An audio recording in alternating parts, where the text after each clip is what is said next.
So that's kind of what we are today. Now, she's been around the world twice, all around the world. I think she was far south as Australia.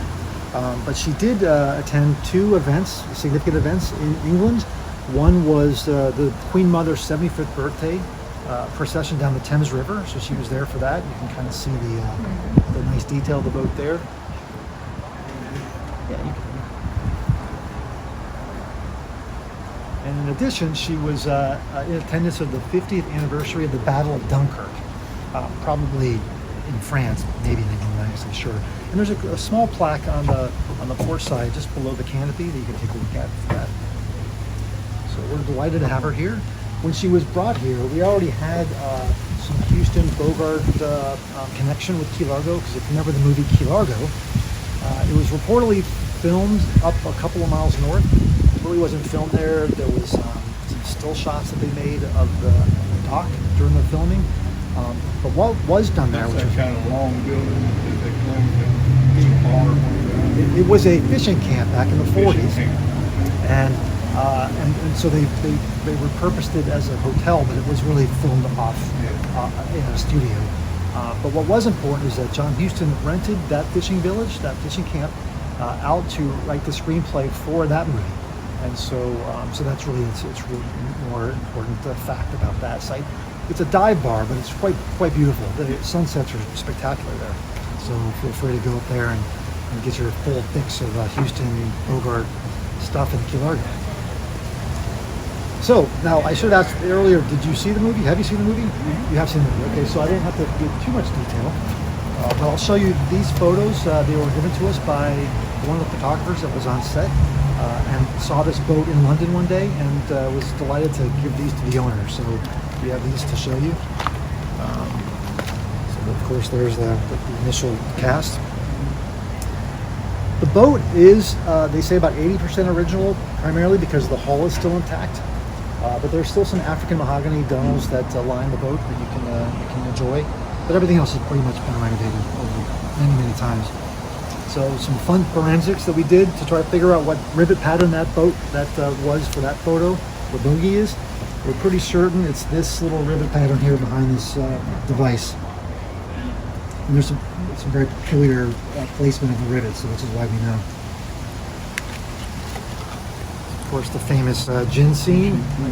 You can recreate that. You like? I've got the gin bottle.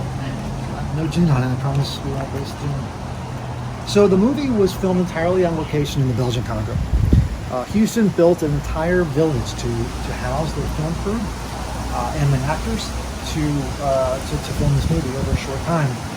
But during that short time, it was very grueling for the cast to have to be that deep in the jungle. Everyone got sick. Everybody got sick. With the exception of Bogart, Bacall, and Houston, who reportedly drank so much scotch that if a mosquito would have bit them, they would have just dropped dead. So they never got sick. Katharine Hepburn wrote a really lovely, anecdotal, kind of fun book, lots of photos. And the subtitle is the funniest, I think, telling of it all.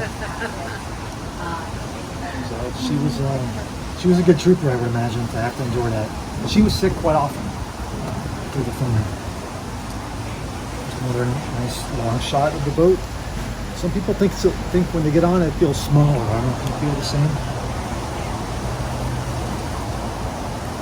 They did build 3 scale models of the boat. You can barely see that in that top photo. 2 of them were destroyed during the filming. They were only 8 feet long. 2 of them were destroyed in the filming. One still is up in a restaurant up in Annapolis, Maryland. So we still have some of that. Picture of John Huston. You know, when his daughter Angelica Houston was born, they said it took a courier 2 days to get to that location in the jungle, just to let him know that he had a daughter. Just to give you an idea of how hard it was to get to that site.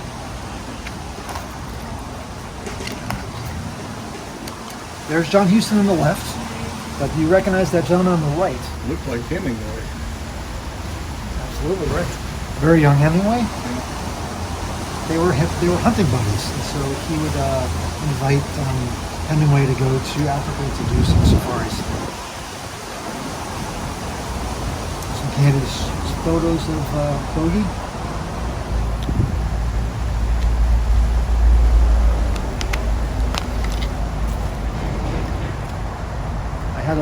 guest on board a couple of weeks ago, and she didn't wear the whole garb, but she did have a hat, Oh, a big yeah. netting hat. It was really cool. They were so into it. They were taking photos of Oh my goodness.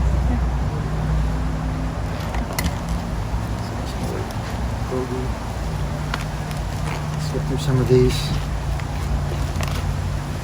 Oh, interesting fact about the natives that they're carrying this template, this boiler template. They were asked to be extras in the filming. If you remember the movie, the first scene, the very, very authentic village people. They were asked to be, but on the first day of the shoot, no one showed up. And they didn't know why until later they found out that it was because they thought that we were cannibals. They thought the film crew were cannibals. And, they didn't want to go to their their demise. And finally, there's Lauren Bacall. She was already a movie star by her own right. She and her and Bogey obviously met on the filming of Key Largo, which was about 4 or 5 years prior. But she did come and stay the whole time during the filming, and you can see the kind of huts that they had built for them. I don't think you'd see a star do that today. And finally, there's a side by side. There's a real couple and a Hollywood couple. Incidentally, she was not the first choice for leading lady. Could you maybe guess who was really, really popular at that time that might have been the first choice? Can you think of anybody? No one usually does, so don't feel bad. Betty Davis. Any day. She was pregnant at the time, turned down the role, but she ended up going head to head with Katharine Hepburn for the 53 Academy Award, and she beat Katharine in her movie, I think it was All About Eve.